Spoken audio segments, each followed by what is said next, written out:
Hello, all. Welcome to tonight's Queer Table Talk. My name is Dominic Green. I use he, him, his pronouns, and I'm the Director of Programs and Faculty and Inclusive Communities. And just want to welcome you all tonight to our conversation. Before we do get started, I would like to acknowledge the traditional homelands of the Native and Indigenous people who lived and took care of the land that most of us gather on tonight, that belong to the Umaha, Ponca, Pawnee, Oda, Missouri, Santi Dakota Sioux, Kansas, Iowa, Cheyenne, and Winnebago people. We honor with gratitude and pay our respects to all Native and Indigenous people. Omaha Table Talks, or as we call them OTTs, was initially recreated in Omaha in 2003 by the Social Justice Advisory Committee of Catholic Charities Omaha. And in 2012, Inclusive Communities acquired OTTs and shifted them to a larger public discussion over comfort food. A few years ago, we partnered with Out Nebraska and started the Queer Table Talk series, or QTTs, to have a focused conversation around LGBTQIA2S+ topics. And so that is tonight is one of our QTT series. Due to COVID-19, we have shifted into holding these events over Zoom. Welcome you, though, to still have a snack or food or drink with you during these discussions. And we're always looking towards the future as to when we start coming back in person and offering these in person and on Zoom in a hybrid fashion.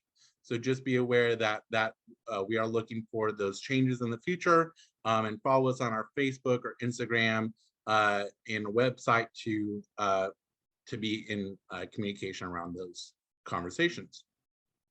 Also, at the end of tonight, we will be sending out a link to our evaluation form, and we encourage you to fill that out and let us know how we can grow and continue to get better at holding these events and different topics that you may want to hear about in future. I would like to thank our sponsors tonight, Lozier Foundation, Cox Communication, and American Family Insurance for generously supporting these events and allowing for them to continue to happen. As you noticed at the beginning of when I spoke, we are recording, and we'll just be recording this first part where the panel is talking, and then the final part when we share out. But we will not be recording when we break out in our breakout rooms and breakout sessions. We want to have you all feel comfortable enough to talk from your own personal experience and be able to share amongst others, because we know that is when we gain the most knowledge and ideas from each other. Also, I'd like to thank Pam for being here as our ASL interpreters, and for Paula and Andres for being here as our Spanish language interpreters. If you do need to utilize any of their assistance throughout tonight, please just direct message Colin in the chat function, and he will make sure that you are assigned to a room with either of those folks in them. So first we'll hear from our panel. As a quick run through of how tonight's going to work, we'll hear from our panel and moderator, introducing tonight's topic around confronting racism within the queer community. And then we will break out into our breakout rooms or our table discussions and with our facilitators, and then come back out into this main space and share some share outs as to what we discussed in our breakout rooms. And before we go to our panel and moderator, I would like to introduce Abby Swatsworth, the Executive Director of Out Nebraska, to say a few words. Abby. Thank you, everyone. Abby Swatsworth, I use she, her pronouns. As Dominic mentioned, I am the Executive Director of Out Nebraska. We are thrilled to have you all here tonight for this conversation. If you're interested in learning more about Out Nebraska or the work that we do, I encourage you to check out our website and sign up for our email list to see the other activities that we sponsor. We are the only staffed statewide education and advocacy organization serving specifically the Nebraska area.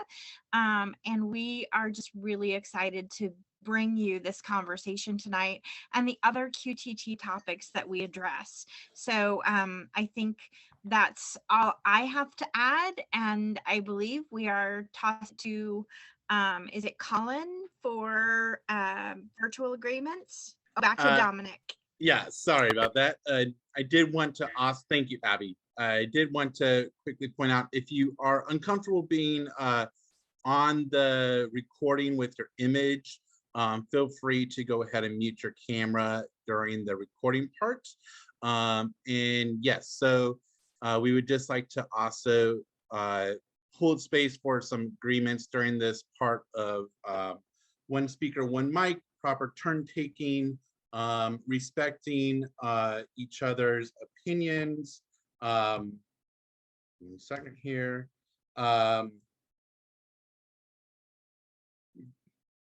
And sorry, making space and taking space if you are a person when we get into those breakout rooms who likes to talk, making sure that you create space for other people to talk, and then just keeping an open mind and being respectful of others. All right. So we will get into our discussion tonight, and I'll turn it over to our moderator, Lauren, who will introduce the panel. All right, thanks, Dominic. Yep, so my name is Lauren Foster. I am Director of Quality of Life for a nonprofit economic development organization in Fremont. I've been doing economic development work now for about 5 years. A little bit about me. My activism for living an anti-racist life started in 2011 when I served on the board for Black and White Dialogue, which is a seasoned group of Omaha neighbors working to curate mixed race conversations with the aim of educating and recruiting white people to help with the dismantling of toxic white culture and supremacy. In June of last year, I came out as genderqueer, gender nonconforming. I use they, them pronouns. Still getting new to the queer community in Omaha. So I'd love to meet new people. So feel free to find me on LinkedIn. As for why I'm here today, I'm here to observe, learn, and grow. So that's a little bit about me. So I'm going to allow our panelists to introduce themselves, starting with Dr. Alicia Anderson. So if you want to just tell us a little bit about yourself and what brings you here today. Okay, hi everyone. So I'm Alicia. No one has to say Dr. Alicia Anderson, just Alicia today. And I'm really glad to be here. I am an associate professor of sociology at UNO, Department of Sociology and Anthropology.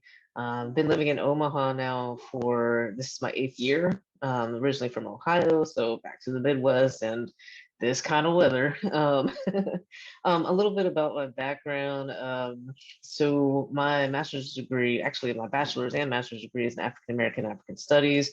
PhD is in sociology, of course. But my research interests and teaching interests surround social justice and social change, and particularly as it pertains to people of color, and specifically to Black folks in the U.S.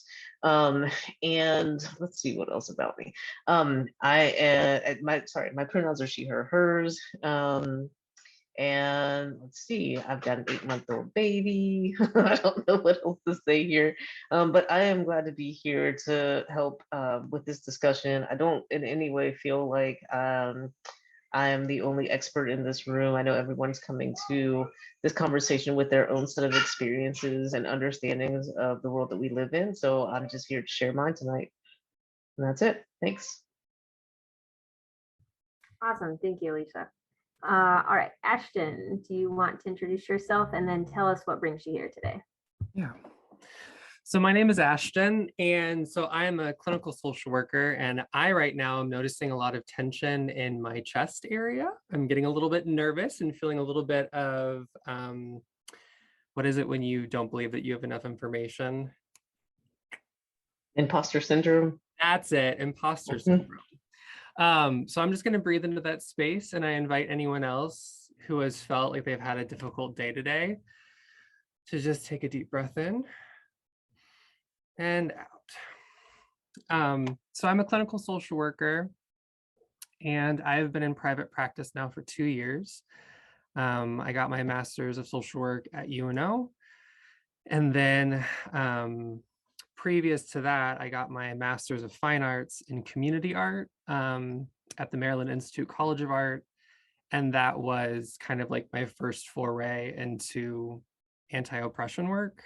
Because as like a white kid from the suburbs, I never really had to think about it until I moved to Baltimore, which is a city that is 85% Black. And I was very like out of sorts there. So through the program that I was in, we talked a lot about the concepts of race and like how to be anti-racist, especially as we're like working with youth and underserved populations, and not to like do extra harm. So kind of from there, I decided that I wanted to go more into the helping profession, and I went back for my social work degree. So anti-oppression has been through my entire like ladder education. And that's why I'm excited to be here and to be able to bring a therapist perspective to some of this stuff too. Awesome. Well, thank you. Thank you so much. All right, well, we can go ahead and get started. I do want to give a quick shout out. My brother is here and he's in Minneapolis. So hi, Colin. First, just thank you all for being here today and being part of this conversation. It's good to see that we have 35 participants that wanted to come and show up and learn and to bring what we learned back out into our community. So thank you for all, for showing up. So for our first question today, we are going to travel back in time and look at some historical themes that have been seen with racism in the queer community. So for the first question, I'm going to turn to you, Alicia. So what historical themes jumping ahead. So what historical references can you provide us with as we begin to understand the human social behaviors and patterns of racism in the queer community?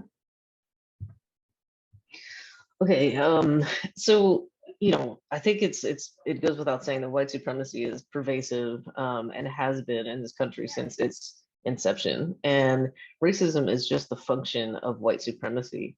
So of course, white LGBTQ plus folks are not immune, and they are subject to the same problems of stereotyping and then discriminating based on stereotypes, much like straight white folks are, right? So one example, I didn't have a bunch, but I've got one example, is the whitewashing of the Stonewall Rebellion, excuse me, which we know was led by queer trans women of color, right? But many accounts until very, very recently have only acknowledged the role of white gay males in the uprising. And that's revisionism, right? At its finest. And this is exemplary of much of US history that's been whitewashed in a very similar way. So that's one like very concrete example that we can turn to. But just thinking about it in a broader kind of landscape, there are, and I don't want to get into, I know we're going to talk about contemporary things too, but that's what's at the forefront of my mind, of course. But thinking about the ways in which people of color become sort of relegated to a niche or a fetishism, that is not something that our LGBTQ community is immune to either. And I hear lots of accounts and have over time, people talk about it happening in the past, but also in contemporary, society, where, if you are an Asian person or a Black person, you're not taken seriously in a realm of relationships. So that's a very individual level kind of racism that people are experiencing in our community. Thank you. Ashton, so from a therapist perspective, and can you speak to then kind of the history of what you have seen, adding on to Alicia's comments, yeah, I guess, yeah, is that, Yeah, I was thinking about this earlier. If we look at intersectionality, right, that's a really big thing for us to really focus on, where we look at what are our privileges, but then what are also our oppressions that we hold. Two truths at the same time. That's the therapist talk. Two truths at the same time. We can hold them. Yeah, historically, when we look back, there's so many ways that larger white supremacy, the larger like oppressive systems, have tried to sequester everyone. And so we're finding new and new ways to like kind of identify, so that we can also then like make this like break in it. And I think when we look, I feel like I've just gone off on a weird tangent.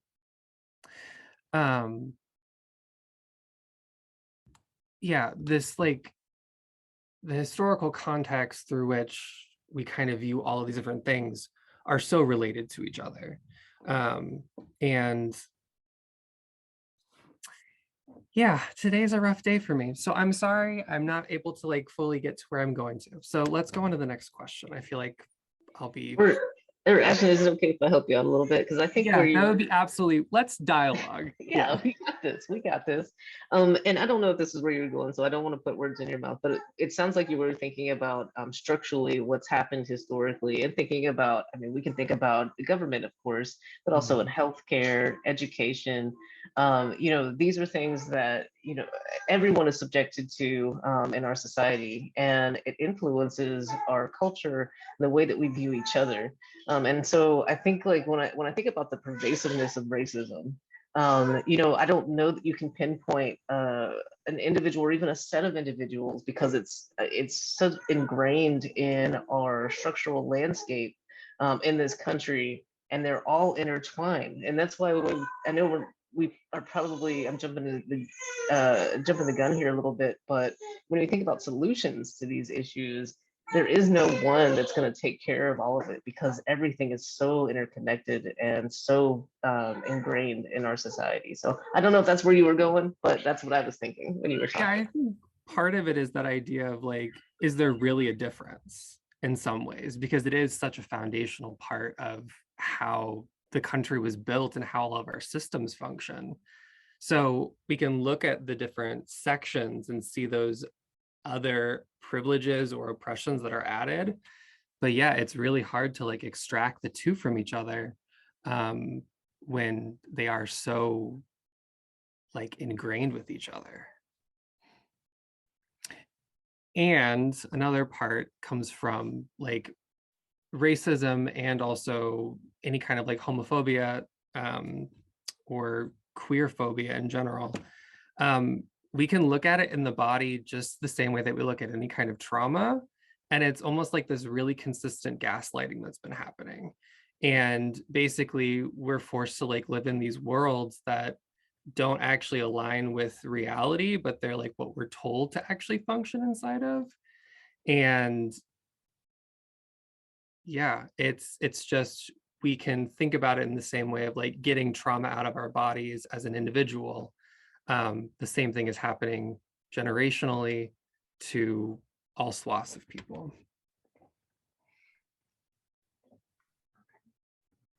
thank you. In my head, I know is just spinning. I think I have a million questions, but I will refrain so that way we stay on time. But thank you both for providing, that historical perspective as to, where we're going to be going, which is so our next question is, what historical themes do we still see then today that are causing harm to our queer BIPOC neighbors? And I will open that up to either one of you to take. I mean, I'll go. I kind of started to talk about relationships and dating, and thinking about going down that line of thought. I know with the dating apps, that's become continue to be an issue and taken on a different presentation, given the media and technology, where you hear stories about, well, not stories, I don't know, I'm not on the dating apps because I'm married, but I've heard stories that, people have things that you just say, like, no blacks, no Asians, no, I mean, and just before even, considering a personhood, we've only considered their race or ethnicity, which is entirely problematic. And it makes, the effect is making people of color feel not worthy of love, not worthy of even interest, of serious interest. And I know that that's a problem that people in our community, the LGBTQ community, and thinking specifically about trans people, that happens to them as well, or become fetishized, or they are totally disregarded as unworthy of having any sort of relationship. And so there's this dichotomy, and maybe it's not quite a dichotomy, but a similar kind of situation that happens with race in our community as well.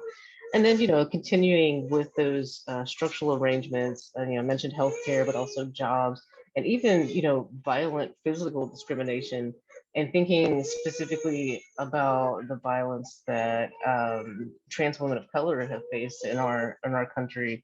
It in some ways is demoralizing, right? And I think that it's something that in some ways you can see growth and positive change, but these things that still remain, I almost feel like have gotten worse, right? So it's almost like a hurting, right, where by lots of accounts, the landscape for cis gay white males has gotten quite a bit better. And if you are in one of those intersectional identities where you're racial or ethnic, ethnically marginalized individual, then you've lost some ground somehow in the last 20, 30 years. So I don't know, that's what I think is consistent in our society today. Yeah, I think talking about the dating apps in general, like, so I identify as non-binary, but I definitely lived in a body presenting as a gay man for a very long time. And that kind of the grinder culture, if you will, that's where that horrible, no fats, no femmes, no blacks, it's the whole gamut of preferences is what they call it, but it's really just internalized, you name it. And yeah, that idea of me being able to exist in space a bit easier because I am identified as male and I'm white, there's different spaces that I can occupy easier than other folks that have different sets of intersectionalities. So yeah, I can speak from a very privileged place in that way of I have seen those kinds of impacts of policies that have come into play, but also recognize that there are so many other people in the community that don't get the same things just because someone like me can kind of do it immediately.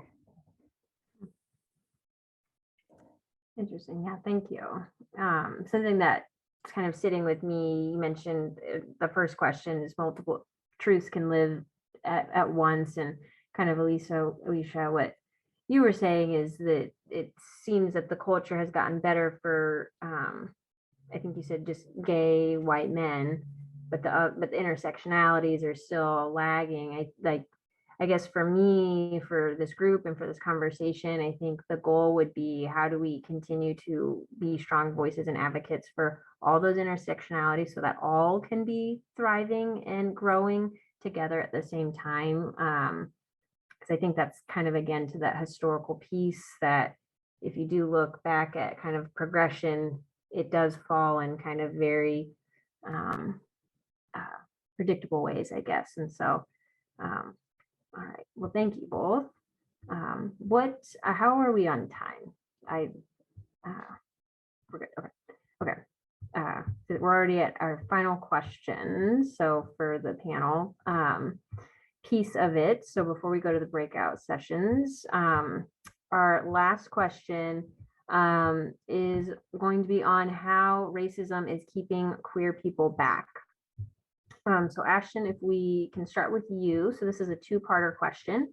So what barriers caused by racism have you witnessed that keep queer people from actualizing their full potential as we build community? And what actions can we invite into our lives as a community of neighbors to help uproot those historically grown issues? Yeah. Something that's coming up for me is just like the client base that I have, a lot of them are trans or gender nonconforming.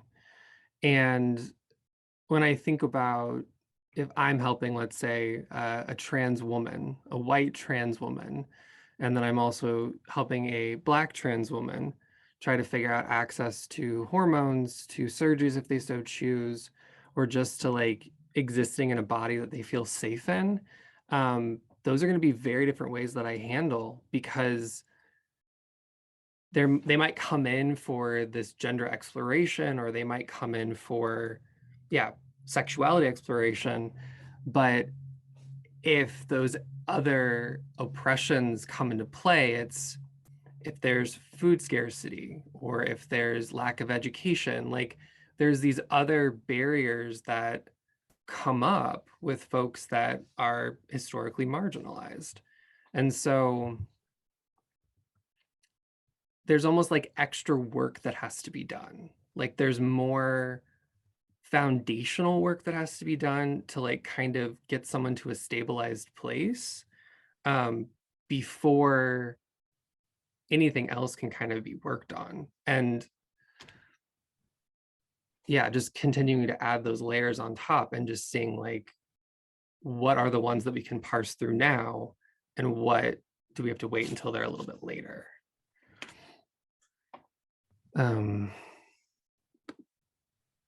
Perfect. Okay. Yeah. Thank you. And to answer how we can like change things, do you want me to move on to that one now? Yeah. Or what are some solutions or advocacy work for us to be anti-racist in these spaces? Yeah. So I think the first thing is to do as much of like your own personal learning as you can, right? I mean, that's such an easy way to enter. And there's more than enough resources that are passed around on the internet these days to find things to look into.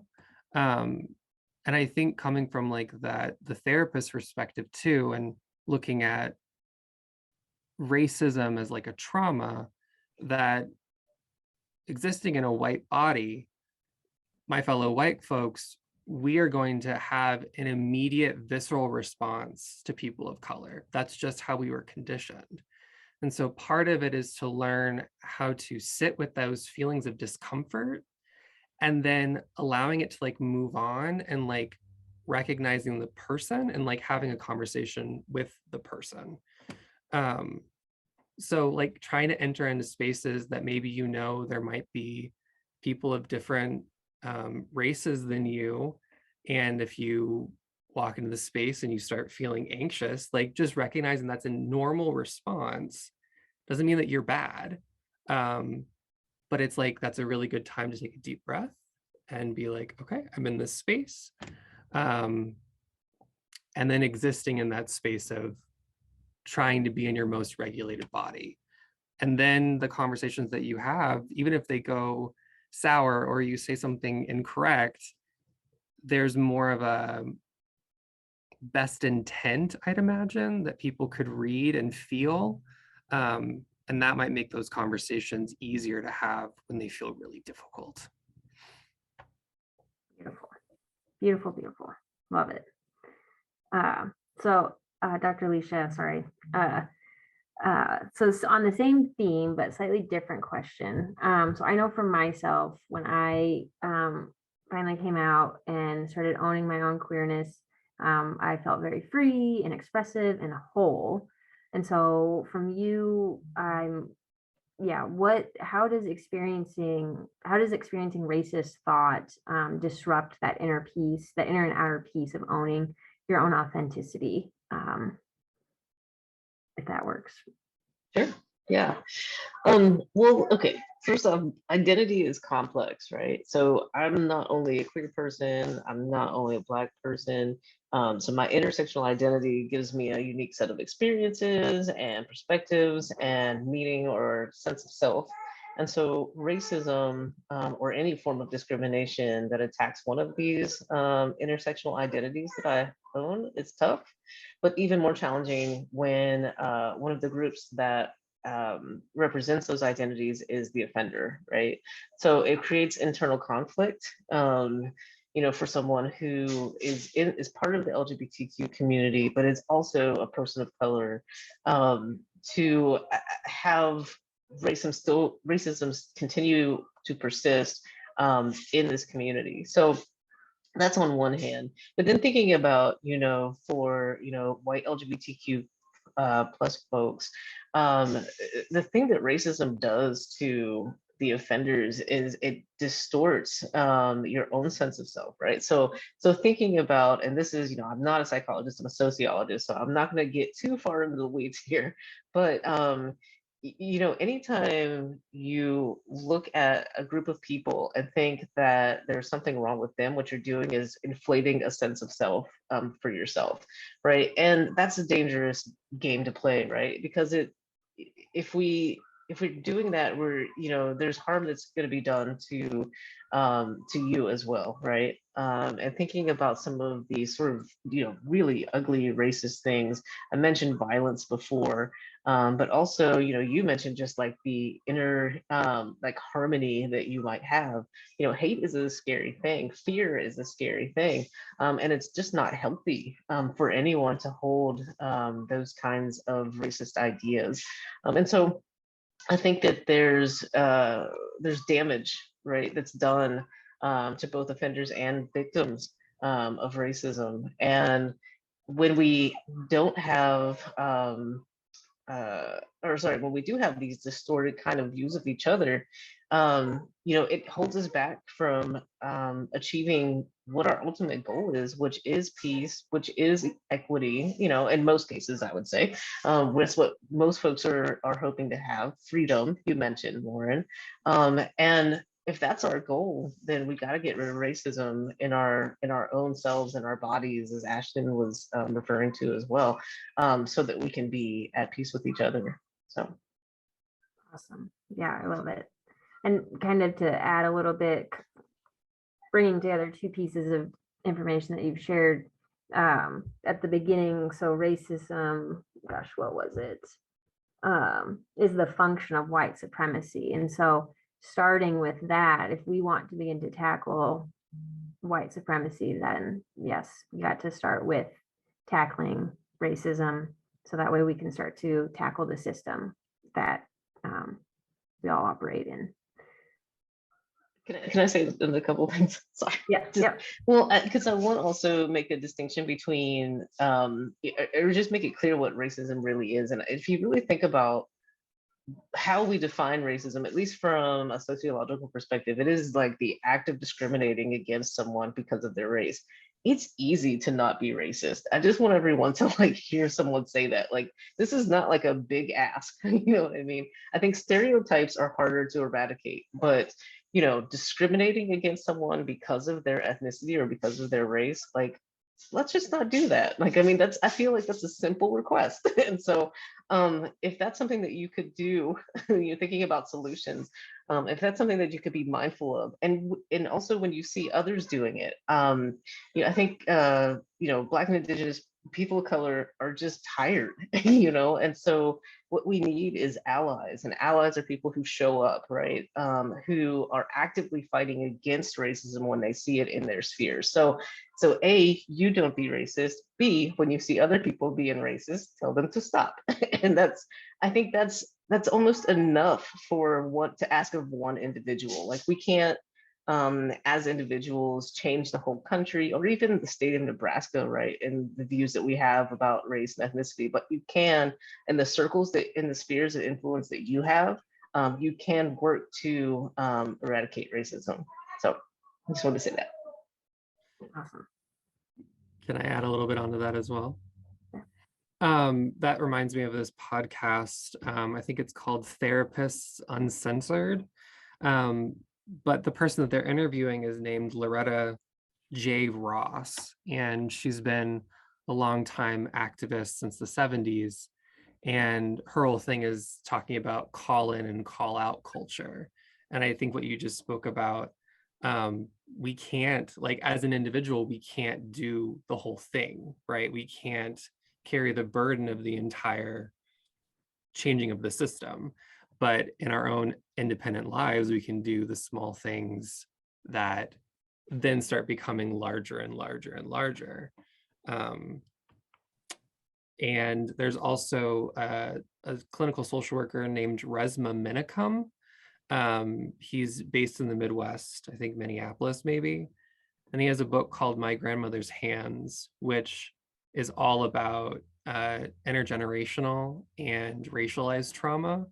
And there's a bunch of exercises in that book to help white folks. There's one for white bodies, Black bodies, and then there's also section on police bodies as well. And it's this really fascinating look and lens through race and how it gets stored in our body just like any other traumatic event, and how we can start to work through those things through like the body itself.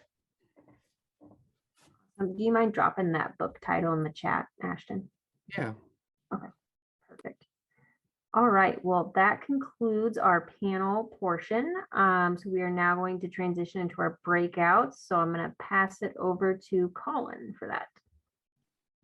Perfect. Thanks, Lauren. I appreciate it. I'm going to just quickly share my screen here. And I know Dominic reviewed these towards the top of the presentation or started this panel conversation today, so I won't bore you all with repeating them ad nauseum, but these are sort of our community breakout room agreements, and these are just things that we found through doing this work are helpful to facilitate conversations around identity and having folks coming from all sorts of different lenses to a shared space and a digital space nonetheless. The first one, just again, being one speaker, one mic, making sure that we're allowing people to finish their full thoughts and sentences, even if there's pauses in that. This Vegas twist, which is, our little tagline is the stories stay, but the lessons leave. So making sure that we're not taking people's personal information or personal stories out of the context, or maybe even the space that they shared it in, and using them as our own talking points outside of that space without their consent. Making space and taking space, so just being aware of the amount of airtime that we're taking up, keeping an open mind, and then just again, engaging with general respect as we navigate these conversations and showing each other grace and figuring out what that looks like for each breakout room. So with that, the way that these work is I've already done all the setup for you all, and it will automatically place you in those breakout rooms and automatically bring you back after 25 minutes. I already hear the feedback now that it's not enough time, which I always understand, but knowing that you'll have those 25 minutes to navigate the conversation with the facilitators that will be in your breakout room. So know that there will be facilitators there with questions that will help kind of guide that conversation. Once that 25 minutes is up, it will automatically bring you back to the main session where we will have like a share out portion. So my facilitators, if y'all want to make sure that you maybe assign a spokesperson, or usually it goes to one of you all just by default. If you don't figure that out, that always happens to me. So just be aware of that. And then my other thing finally here, as I ramble on, is that the breakout rooms are not recorded. So just note that too. So with that, I will go ahead and open these breakout rooms, and we will see y'all back here in 25 minutes. Welcome back, everyone. I hope you all had some fruitful conversations in your breakout rooms. This is the point where we do just share out one or two themes or really important topics that you feel were in those conversations. So if we can go ahead and start with The first group, I'm calling, I don't have my thing up here. So the first breakout room, which would have been facilitated by Nicholas, who would like to share out what you all talked about, maybe one or two themes that you all talked about in that group? Yeah, I can do that. So I think one of the main things that we kept coming back to throughout our conversation, was the our capacity to do the like calling in and calling out. So like either taking people aside after they do something microaggressive or overtly racist and being like, hey, I love you, you're doing it wrong. You've made a mistake. Let's figure out how you can change your thinking on this and grow your thoughts. And then also just like that more calling out in like the situation before it gets out of hand.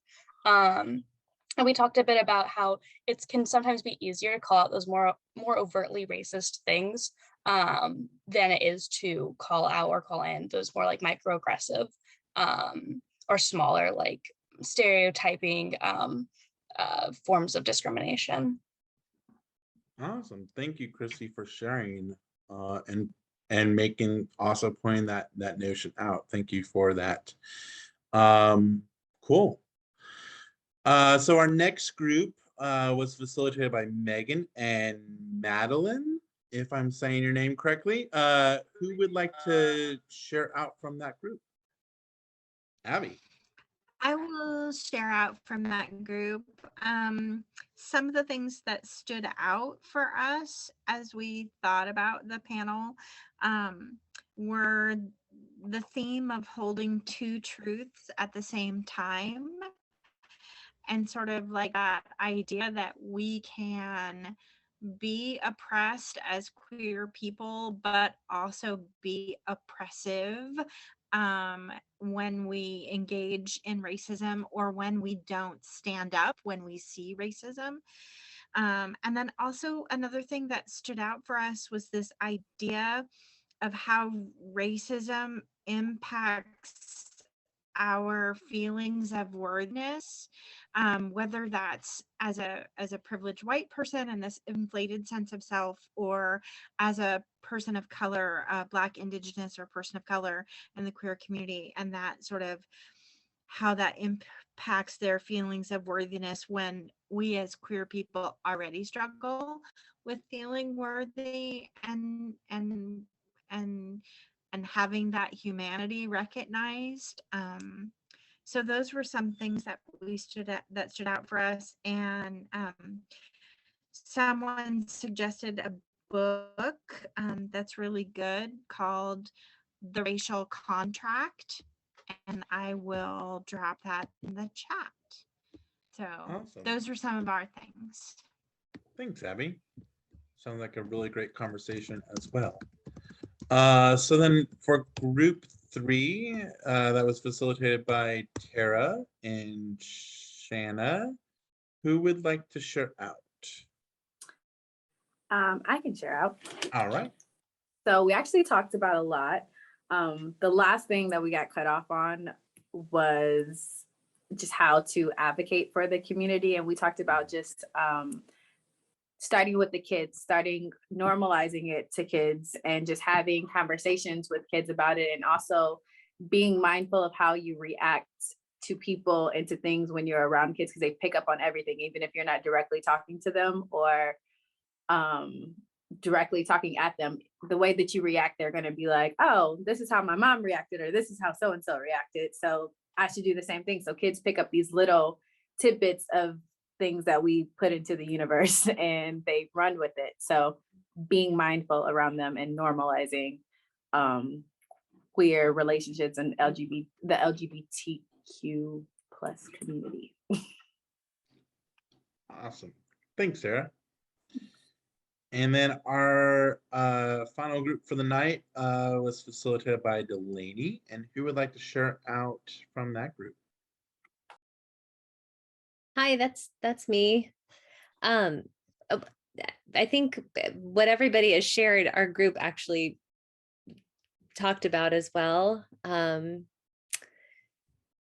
We had a lot of people thought that the idea of that Dr. Anderson had presented of you don't have to be responsible for dismantling an entire system that was based on white supremacist values. You can sort of immediately choose to not discriminate and then call in or call out people if they are, was, I think, really refreshing for me and for a few other folks in our group.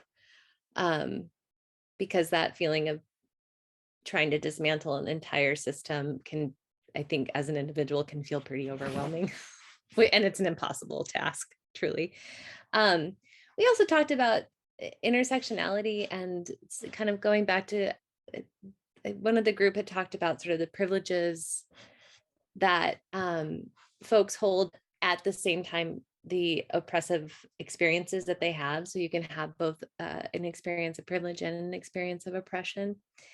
And how sometimes you can even choose to hide an identity for the purpose of self-preservation. And sometimes you don't have that choice.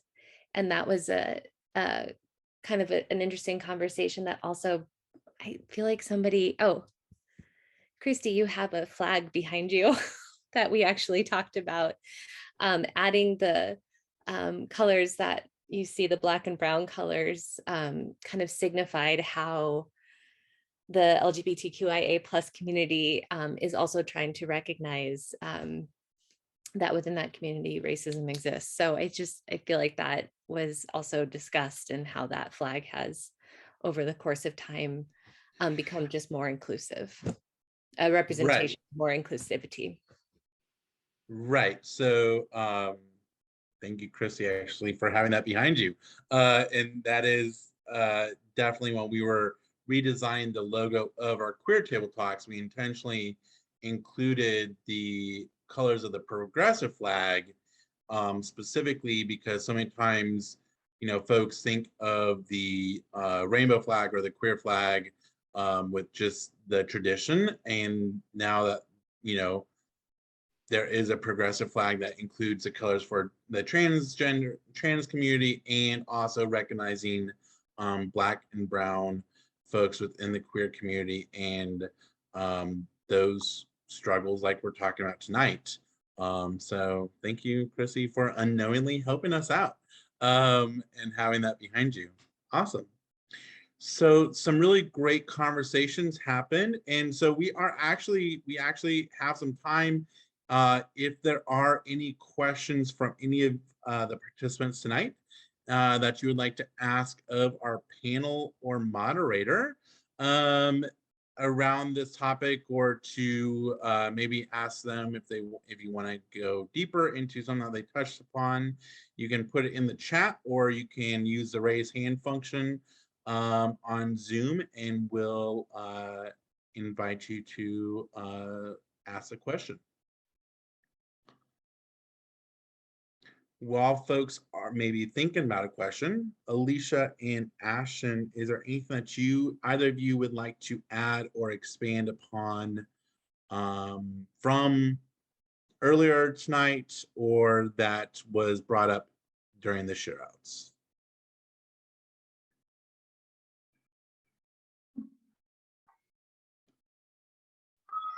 I mean, I'll just say, so the racial contract, I'm really glad that that Scout brought that up. This is just a shout out to Scout, really. Scout was one of my graduate students, and we worked on similar themes for their thesis. And I'm just really happy that they've done this work, and that they're continuing to do this work and have a presence and help to educate other folks. So this is just shout out to Scout. Thanks. Scott is an amazing person, and I am so happy to see them. We do have a question in the chat. Abby asks, how can we engage more people in the queer community in this kind of a conversation?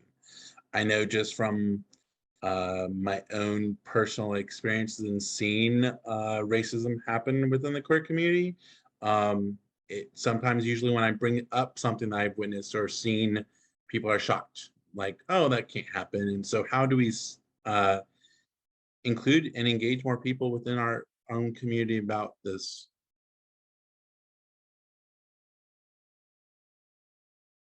And this can go to either of you or anybody. I wasn't sure if they were, yeah. Yeah, I can kind of speak from like a relational perspective, I guess. That I think definitely listening to that podcast with Loretta about calling out and calling in, and she lists like 5 different techniques to use, and each one of them are like to varying degrees of like intensity. So I think kind of remembering that as an individual, we can't do every single part of the social justice like web, and that we can kind of focus in on certain things. But I think it's kind of like entering into those conversations with best intent.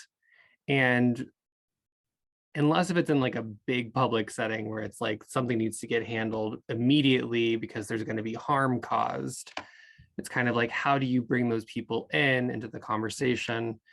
And what I've kind of noticed is that unless if people are showing up to a thing like this, that we kind of also have to ask, like, do you want any feedback on that? And I think also taking the guilt away if they don't change immediately, just because you've called them into something, because it is ultimately their decision what to do, whether or not that's good or bad.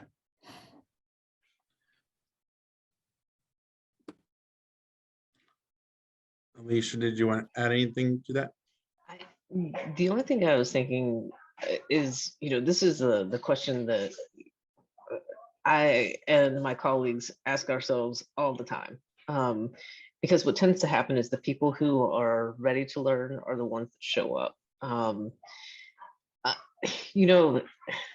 It's difficult to reach folks who don't want to be reached. And I think that rather than overexert ourselves and trying to, again, change people who aren't interested in changing, I think it really comes down to meeting people where they are.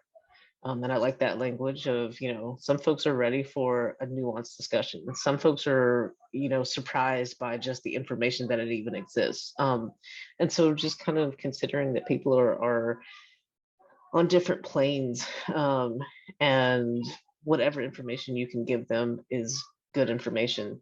I think that's all you can really do. So. Okay. Any other questions for the panel?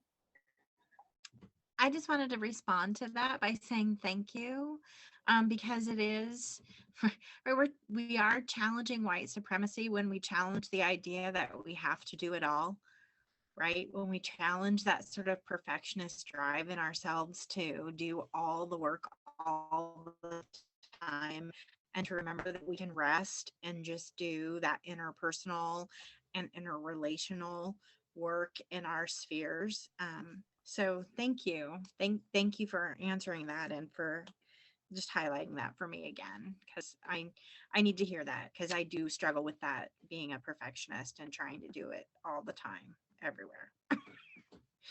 So this has been great conversation. Thank you. Dominic, could I put a plug in really quick? I don't know if we're getting ready to break or not, but You're all good. okay. I just want to put a plug in. So I volunteer with United Way as an emerging leader, and we have an event coming up May 6th, a drag show at Flix, and we will be raising money for JAG, which is Jobs for America's Grads. So it was a program that was started through the state to help plug students into the career field, to try to help provide leadership opportunities, but also different opportunities and exposure to different jobs and careers. So would love for people to come and show up to that. It's $5, and all the proceeds, Flix is allowing all proceeds to be donated back to the kids. So yeah. When is this again? May 6th. Gotcha. And on the same line, I guess, if we're doing this, I'll put on my other hat as part of the board for Heartland Pride. we're doing the Pride Royalty are doing a drag show at the Max on May 15th, and all benefits and proceeds are going to our youth scholarship fund scholarship funds, plural, I should say, that are set up to go towards youth within this community and hold that different identities for college or trade school or whatever sort of secondary education that they choose to attend as well. Scout, thank you for saying what you did in the chat around holding spaces for these conversations. I know last year we started, and this year we're planning continuing, I believe, to hold some spaces at Youth Pride for sure, for parents and different folks to have some facilitated conversations around this and other areas, and also really trying hard to change the representation, because representation does matter as far as who we see on our stages and performing, so that we see representation of all identities on the stage as well, in different forms, in different ways, and all that type of stuff. So if you do not know, Pride will be on July 16th in Omaha, down at the CHI Center. Okay, that's my last little plug. Thank you all for joining us tonight. We are going to put into the chat, Colin, if you're grabbing there, thank you, the evaluation link for tonight's event. I just encourage you all to definitely click on that and give us some feedback. Also, our next event is May 3rd. It is over the noon hour from 11:30 a.m. to 1 p.m. It will be virtual as well. And it will be our next AAPI Asian American Pacific Islander table talk. And we'll be discussing adopted children from the AAPI countries into white families and that important intersectionality as well. So Abby also put into the chat a link to Out Nebraska's website if you would like to click on that for more resources and to get a hold of her or any of her team. And thank you for being here tonight and being a part of this conversation.